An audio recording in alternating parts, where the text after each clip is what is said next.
बड़ी खबर पंजाब से आ रही है। पुलिस चौकी पर हमले का ये पूरा मामला, जहां बम फेंकने वाले 3 लोगों को पुलिस ने ढेर कर दिया है। पीलीभीत में 3 खालिस्तानी दहशतगर्द मारे गए हैं। 3 pro-Khalistani terrorists have been killed in a joint operation by Punjab and Uttar Pradesh police. एक बड़ी खबर आपको बता दें, पंजाब को दहलाने वाले 3 अपराधी ढेर कर दिए गए हैं। यूपी पुलिस और पंजाब पुलिस की संयुक्त कार्रवाई थी। यूपी पुलिस और पंजाब पुलिस ने जॉइंट ऑपरेशन चलाया और पंजाब को दहलाने वाले 3 आतंकियों को ढेर कर दिया।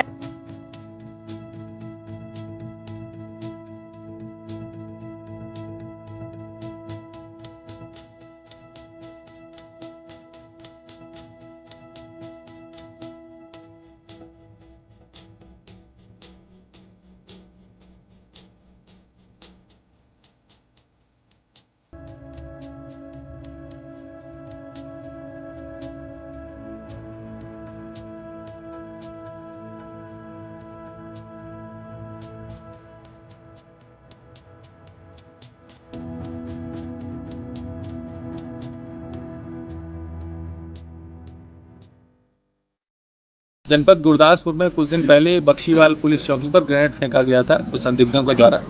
उन्हीं संदिग्धों की खोज में गुरदासपुर पुलिस आज सुबह थाना पूरनपुर आई। थाना पूरनपुर पर प्रभारी को इनके द्वारा ये सूचना दी गई कि जो तीनों संदिग्ध हैं वो यहीं पर छुपे हुए हैं। उसी के क्रम में थाना पूरनपुर पुलिस द्वारा कंट्रोल रूम को और हम सभी को सूचना दी गई। उसमें जो पूरे जनपद की नाकेबंदी है वो की गई। इनसे 2 AK-47, 2 फॉरेन मेड जो ग्लॉक पिस्टल्स हैं वो और भारी मात्रा में एम्यूनिशन रिकवर हुआ है। The preliminary investigations have led that this module was controlled by Ranjit Singh Neeta, the chief of KZF, who is Pakistan based, and he was operating mainly through Jaswinder Singh Manu, who is based in Greece. He belongs to village Agwa, which is the same village of one of the module members, Barinder alias Ravi.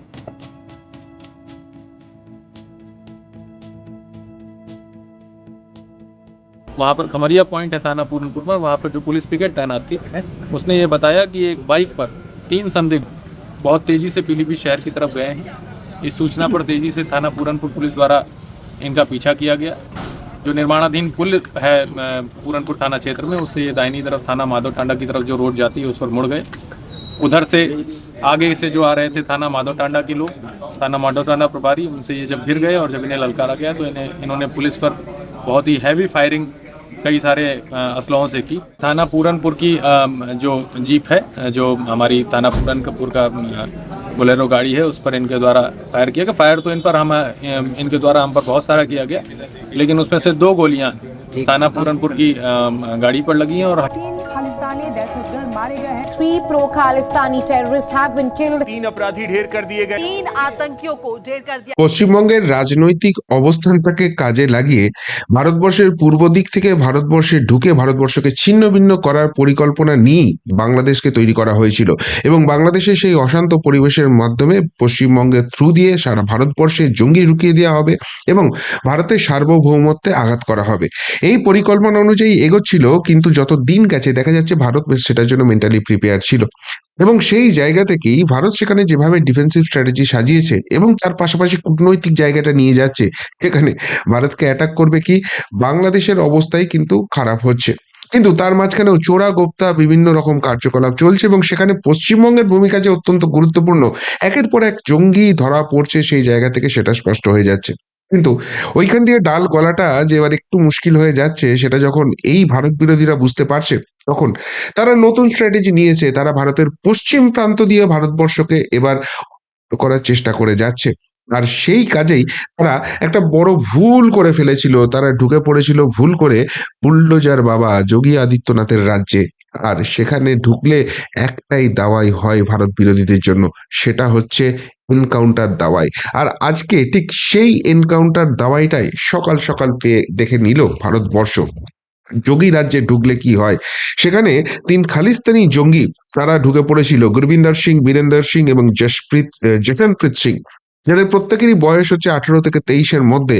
তাদের কিন্তু Punjab police এবং উত্তরপ্রদেশ পুলিশের যৌথ অভিযানে কার্যত নিকেশ করে দেওয়া হলো। এনকাউন্টারে খতম।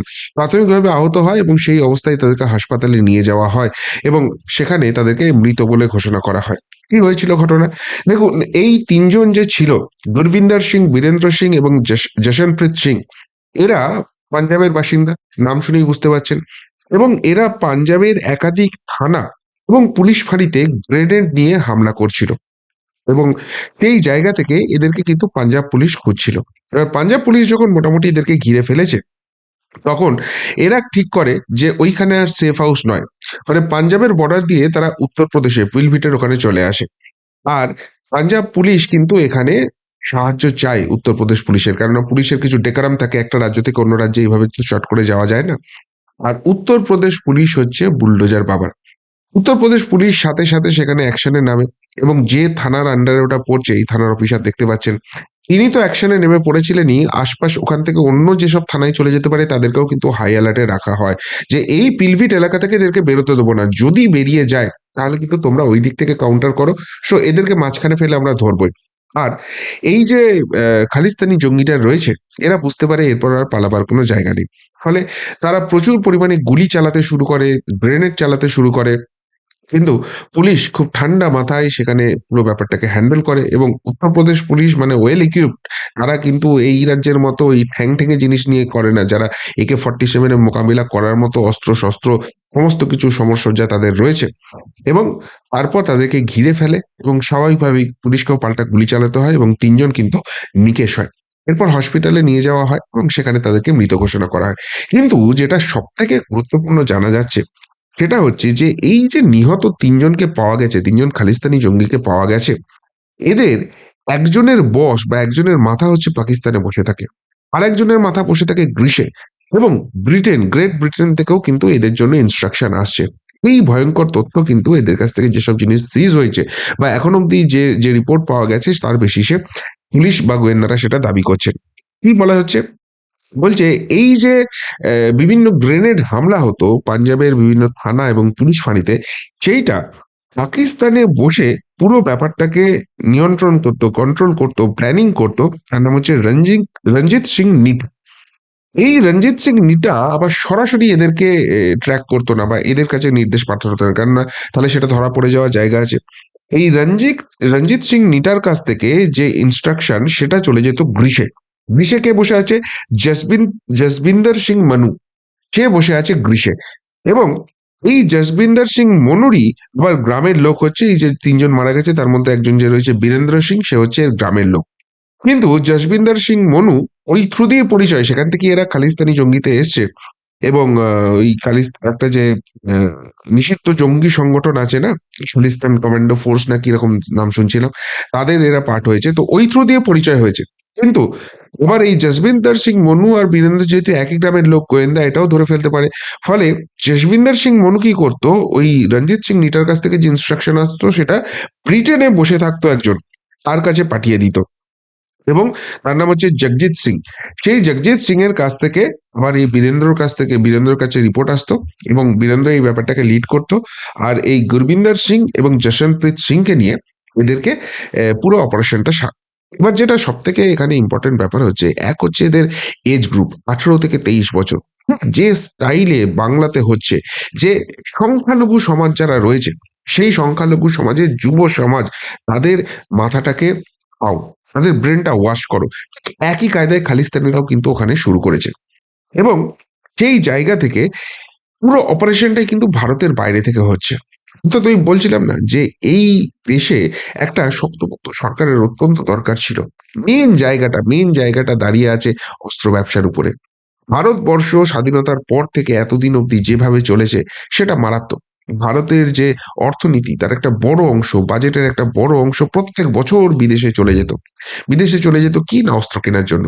ভারতের যারা শত্রু রয়েছে পাকিস্তান এদের হাতে কিছু অস্ত্র পাঠিয়ে দেওয়া হতো ফ্রি অফ কস্ট, এবং ভারত সেটাকে ডিফেন্ড করার জন্য তার পাল্টা 10 গুণ অস্ত্র কিনতে বাধ্য হতো, এবং সেটাও তখন ভারতবর্ষের কাছ থেকে 10 গুণ বেশি দাম নেওয়া হতো। মানে ধরুন আমি কথায় বলছি, একটা বন্দুক উঠিয়ে দেওয়া হচ্ছে যার দাম হয়তো 50 টাকা, 5টা পাকিস্তানকে ফ্রিতে দিয়ে দেওয়া হলো।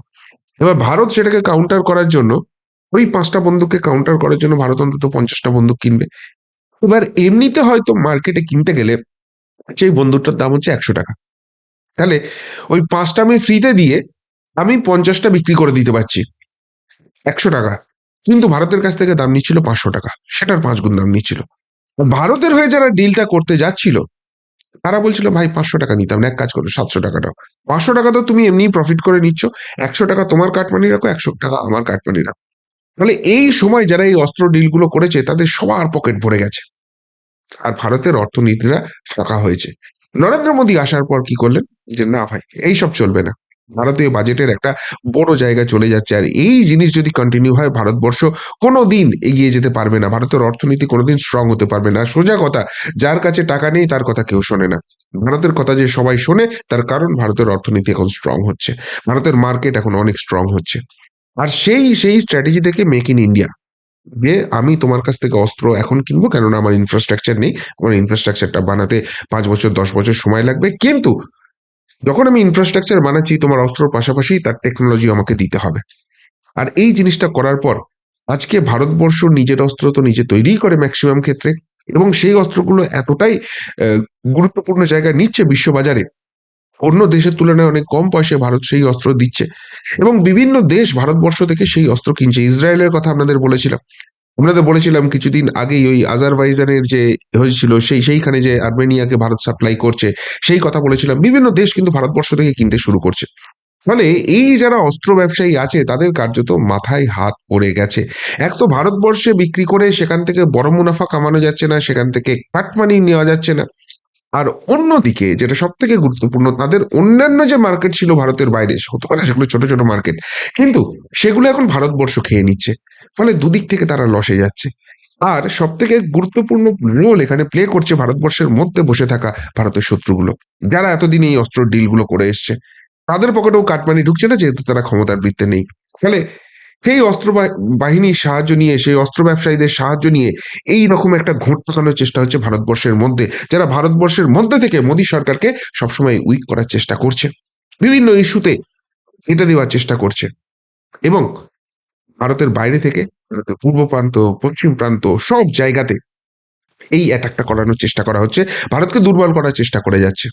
কিন্তু এসব করতে গিয়ে তারা ভুলে যাচ্ছে এটা নয়া ভারত, এতটাও সোজা নয়, সব জায়গাটা পশ্চিমবঙ্গ নয় যে জঙ্গিরা এসে অবাধে ঘুরে বেড়াবে, পুলিশ গোয়েন্দা কেউ কিচ্ছু করবে না, হয় জানবে না, জানলেও চুপ করে বসে থাকবে, এই জায়গা চলবে না। এটা উত্তরপ্রদেশে ঢুকে পড়েছে, আর উত্তরপ্রদেশে ঢুকলে, বুলডোজার বাবার রাজ্যে ঢুকলে কি হয় সেটা আজকে তারা হারে টের পেয়েছে।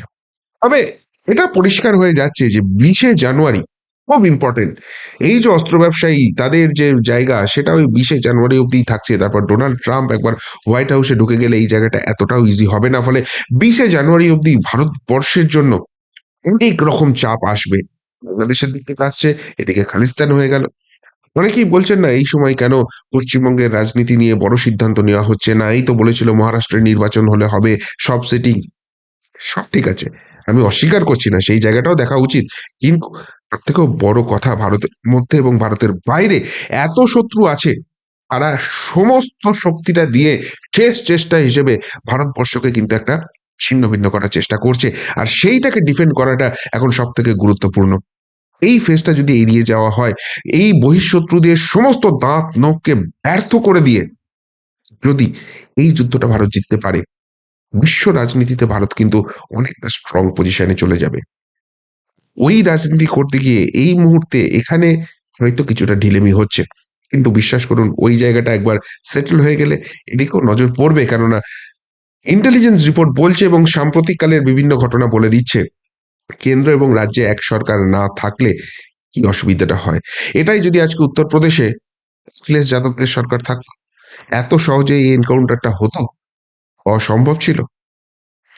এই জায়গাতেই যোগী মোদী দুজনই একই দল, একই ভাবনাধারার সরকার, এই কাজটা করা সম্ভব হয়েছে, আর এইগুলো হচ্ছে বলেই ভারতবাসী হিসেবে এখনো আমরা সুরক্ষিত আছি। চারিদিক থেকে এত শত্রু দাঁত বার করার পরও আপনার আমার গায়ে কিন্তু আঁচটা পড়ছে না। তবে সামগ্রিকভাবে ভারতবর্ষে যদি জঙ্গি নির্মূল করতে হয়, এই বুলডোজার বাবার আইনই কি একমাত্র পথ? জঙ্গি দেখো, নিকেশ করো, অন্য কে কি বললো না বললো, মরা কান্না কাঁদলো, কিচ্ছু এসে যায় না। যারা মারা গেছে তাদের কাছ থেকে AK-47 বেরোচ্ছে, বিদেশি বন্দুক বেরোচ্ছে, গ্রেনেড বেরোচ্ছে, পুলিশের উপর হামলা চালাচ্ছে, তাদেরকে ধরে জামাই আদর করে রেখে দিতে হবে, নাকি এটাই ফর্মুলা হবে? কি বলবেন এই নিয়ে? যদি কিছু বলার থাকে অবশ্যই কমেন্ট বক্সে কমেন্ট করে জানাবেন। এখনকার মতো এখানেই শেষ করলাম, ফেরত আসছি নতুন প্রতিবেদন নিয়ে খুব তাড়াতাড়ি। ভালো থাকবেন, সাথে থাকবেন, পাশে থাকবেন। নমস্কার।